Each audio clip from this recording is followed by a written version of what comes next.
I lost over $100 million in 2008, went bankrupt, that I wasn't paying attention to the family, to the business, and I was partying way too much. I was struggling, and the whole world thought I wasn't. Full of hate, by the way, hating my mom, my dad, my best friend, and my wife. I hated myself. The alienation that exists in the world that men don't like to talk, especially to other men, about these problems. Men's mental health right now is at an all-time high with depression, with pain, with suffering.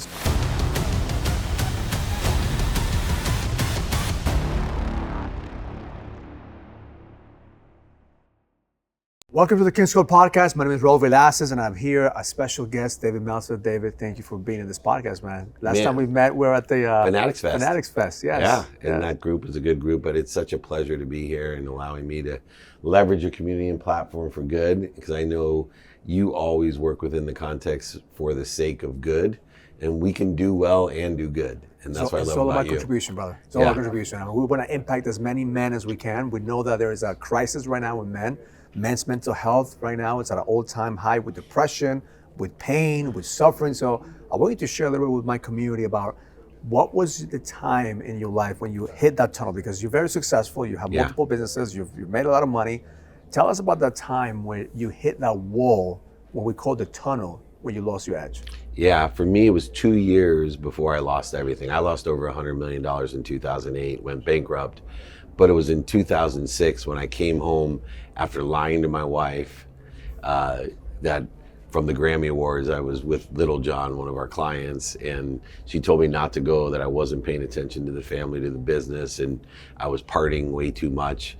I was struggling, and the whole world thought I wasn't, but I was struggling. And when I came home that night, she said she was leaving me because she wasn't happy. She told me I better take stock in who I was and what I wanted to become, or I was going to die. And my initial reaction was the same as when my mom told me the truth about my behavior, my dad told me the truth about my behavior, my best friend Rob told me the truth. It was the same reaction. F you, I hate you, who do you think did all this? How dare you speak to me this way? And the difference was this time around, as I woke up the next morning, full of hate, by the way, hating my mom, my dad, my best friend, and my wife. I looked over in my closet, and 6 years previous to that day, my dad had given me a jacket with no pockets. It's when I broke my relationship off with my dad, and he told me I was just like him, and he was worried about me, and that he gave me a jacket to hang in my closet that had no pockets, so I would realize you can't take anything with you when you die. And at that moment, when you talk about this quantum shift, as I call it, I realized I didn't hate my mom or my dad or my best friend. I certainly didn't hate my wife. I hated myself. And I think whether it's the pressures of society, the economic pressure that exists, the alienation that exists in the world that men don't like to talk, especially to other men, about these problems, I realized at that moment that I hated myself. And I took stock that day in who I was and what I wanted to become. And although 2 years after that, I tell people all the time, I was prepared to lose everything. That didn't faze me, but it was the 2 years of work that I had to put in so that I wasn't going to be a statistic, that I was going to stay married and be a great father and recover from all the addictions and the bad decisions. I actually started a new brand. If you saw the back of my jacket, it says "Made from Mistakes." And that's who I am and what I've become, and I'm helping other people help them be made from their mistakes. You know, unfortunately, we know that a lot of men don't make it because of losing hundreds of millions of dollars. For the average man, they can't take that loss. And I've coached a lot of men through the process, what I call the tunnel. And the common denominator is that we lie. We lie about situations, just like a very similar situation. I lost millions of dollars in real estate. I kept on lying to my family, kept on lying to everybody else. I was lying to myself. Not until I told the truth, until I faced the truth, that things began to shift. But for me, it was a hard conversation with my wife, where I had to come out clean. But then she said to me, I will live under a bridge if I have to, but it's not going to be forever. Go out there and fix this. You know, so then your wife checked you and she's like, okay, you're gonna have to change, right? But tell me about the time when you had the realization that you hated yourself. You're like, okay, I'm responsible for my own destiny right now. Yeah. What did you do then? What was the next step? So first I wanted to talk to my wife and try to save my marriage, because I realized how blessed I was to have the wife that I had. And talking to her, she said something really interesting, similar to what your wife said. She didn't give me an ultimatum. She didn't say, if I catch you drinking or using drugs or going to a strip club, that's it. She said something different to me. She said, I know if you put your mind to anything, that you can make it happen. So all I ask is that I see that you're trying. If I see you're lying, not trying, I'm out of here. So he said, you can have slips, you can make mistakes, but you need to be honest about it. Yeah. I need to see you try. And it was almost freeing to me, because I will tell you that I had very few slips after that conversation. And I know that if she said it a different way and gave me an ultimatum, I maybe would have lasted a month and I'd be in a whole different place than I am today. But I think that she's a wise woman when it comes to like knowing how to challenge her man. Because I think that God puts the right woman in our lives, Yes. because he knows what we need, right? And the masculine energy needs to be challenged, but also a disrespect will put us in a different frame. That's what I see with a lot of men who are married. The woman disrespects them, and then that creates the framework in their mind. Says, fuck, I'm gonna leave everything. Fuck you, I'm gonna go and burn shit to the ground, right? So what would you say to that man, that David that was there? Like, okay, he had to make the mistakes to get to this place. But what you say to him now, if you have a chance to speak to him? Two things. One is something I would say to every man in any position, which I think is part of the bigger solution to the bigger picture, which is ask for help. Don't be afraid to ask for help. I think it's a big challenge for men to be able to ask for help, which is tied into the other thing that I would say, which is you're either humble or you're about to be. And that'll put that ego right into check when you get defensive or angry or separate, inferior, superior, guilty, resentful. All the things that we do need to be offended and right. As you said, indignant from the disrespect of especially people closest to us. I remind myself every time I feel that way, David, you're either humble or you're about to be. I love it. I love it. You know, it's funny because we are now in New Jersey, Netherlands, right? Yeah. I came here 15 years ago to my first Tony Robbins event. And I remember staying in the back, just pretend that everything was fine. And at that event, I realized that there was a lot more people that needed help than what I thought. Right? But I didn't take that step. I thought it was good. Like, you know, I just need motivation. That's all I need. Not until life humbled me, when I lost millions of dollars, that I started seeing this from a different lens. Now it's not about just the motivation. Now it's I need to go deep to do the inner work, not the superficial work. Yeah. Do the inner work to actually heal, to actually find, to realize that I'm the problem, but I'm also the solution. What did you do on who was the person who helped you, the book, the seminar, that actually got you to break through inward to actually find your edge? So understanding that I needed help, I asked the people that sat in the position I wanted to be in. And the key person was a guy named Bob Proctor, who taught Napoleon Hill. And I ended up being the chairman of Napoleon Hill Institute here now so many years later. 18 years later, I'm the chairman of Napoleon Hill Institute. But Bob Proctor, I told him, look, I want to be better. And he gave me guidance. He brought the best out of me and helped me and introduced me to other mentors. I started meditating. I had a meditation coach. I started sleeping, and I have a sleep coach for 18 years. Nutrition, optimal health, all of these different things. I started understanding non-negotiable behavior so that the circumstances wouldn't have such an overbearing on my life. I've taken circumstance and uncertainty out of my life by being a principled person, by having non-negotiable sleep, non-negotiable health, non-negotiable family time, non-negotiable faith, non-negotiable finance time, study of time and study relativity.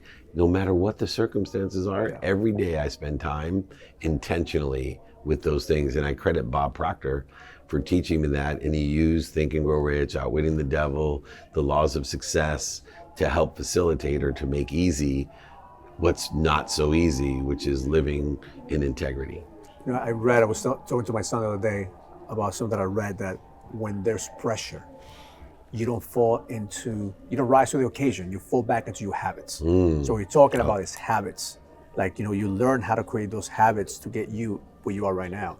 I've learned when I went through my darkest moments that I had to face my pain. I had to face my fear.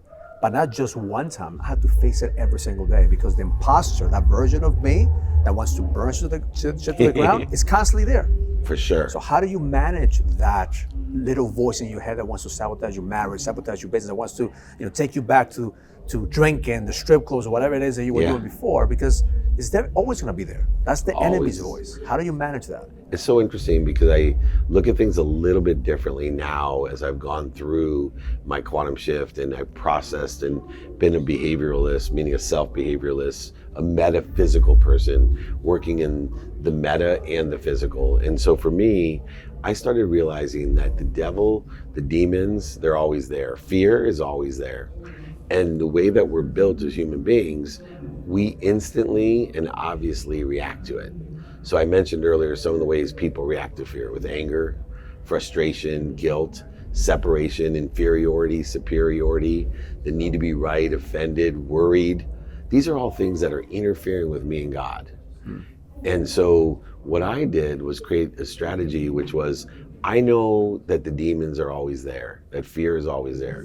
I know that I'm built to react to it automatically. But I'm going to shift the paradigm. Instead of resisting as a response to the reaction to fear, instead of going over it, under it, through it, around it, lying to it, manipulating, cheating, denying it, I was going to try something else, which was stopping, dropping to God, to breathe, to go to center, to ease, and then rolling into my divine direction, creating a divine detour, not a punishing one, in protection, promotion, love, and perfection. So in other words, anytime my mind, body, and soul are on fire, when you want to burn everything down, don't resist it, go over, under it, through it, around it, deny it, cheat it, manipulate it, or lie to it. Just stop. Breathe through your nose, out through your mouth, drop, and then roll into your divine direction. Just presence, being Beautiful. center. You say you have a meditation practice, right? Yeah. A daily ritual. In your daily ritual, do you tap into the darkness? Do you tap into the fear? So interesting, because the number one ritual I have is an unwinding routine. And so I actually shift the man-made construct of time, that my tomorrow starts today at 9 p.m. So I put my mind, body, and soul in a position of ease, of safety, of peace. And so I have this routine that I'm going to set myself up for a minimum of 7 hours to recover, because I know from sports, those who recover best perform the best. And then access. I think a lot of people don't understand what we're connected to and through, and that we have the access to the infinite inspiration, intuition, intelligence, energy. All of these things, we're always connected, and the easiest time to access it is while we sleep. So this unwinding routine, it's actually programming your and then the mind. meditation transcends the information into the activity for the next day. So this systematic ritual for me has provided what I call a plateau and grow, instead of what most people do. They live the myth of Sisyphus, right? Camus' The Stranger. They push a boulder to the top of a hill, just have it roll down the next morning. Yeah, and this is where my job every single day is to reprogram my subconscious mind. And I have a mantra that says, not today, motherfucker, not today, right? Which is not today, enemy, not today. So every day I die, so I can become rebirthed into a new version of myself. So that's very similar to what you're creating. It's a better version, the highest version, the connection with God. Where does God come into the equation with all these meditations that you have? Are you God faith center? Oh, and I never thought I would be. That's what I love about my faith, is that I live and understand that in order to live the life that I want to live, I have to believe in an omniscient, all-powerful, all-knowing God that loves me, protects me, promotes me, and perfects me. Even though there's no evidence to prove, or evidence is contrary to where I want to be, I go to faith in every situation I don't understand. And the evidence is there. Yeah, and faith is a predisposition for me. I used to think it as a disposition. And a lot of people use faith as a disposition. So shit's going wrong, I pray to God. Not me. I start off in faith, and therefore when shit goes wrong, I know I'm protected. Yeah. Because faith is a muscle. Yeah. Faith is a muscle. Belief is a muscle. Now we were just sharing off camera. I just dropped to my little girl, to college Italy, overseas. But here's what I learned. My kids have showed me how to believe in God more than any pastor, than any church, because through our kids, we learn the sacrifice that God made by giving his son. Just imagine, my kids showed me the love that God has, because I would not be able to do what God did for us. So he loves us more than I will love anybody. Yeah. So that's the proof that we have as fathers that God exists through our kids. Yeah, that really helped me as well when I understood the father-son relationship and equated it to my own father-daughter, father-son relationship that I have with my own kids. It's, wait a second, I'm a human. I'm not all-powerful, all-knowing, intuitive, I'm not all those things. But even though I'm less than that, the way that I protect, promote, love, and perfect my own kids, I'm even more blessed. Yeah. Because I have a father who's omniscient, all-powerful, all-knowing, and feels the same way, but even more than my own mom. And I believe that God uses everything, right, towards his purpose. And he used your struggle, my struggle, your failures, our failures, to actually become who we are now. Absolutely. And because of that foundation, we're able to help other men, other people see that you don't have to give up, that you don't have to be afraid of failure, that your pain is actually fuel. Pain is what the next level is. Don't waste the struggle, right? That's right. Thank you, brother. I appreciate you. Man. I appreciate you. I can't wait to continue to have this deep conversations, because we're Many more to come. We're speaking the same language. So make sure you follow Dave. Make sure you support what he's doing, because at the end of the day, we all need to have more men come together to rise as one, to help each other sharpen our edge. Thank you. Appreciate you. Thank you, brother. If you're ready to find the edge, go to kingscodebook.com to get the latest copy of my book, The King's Code.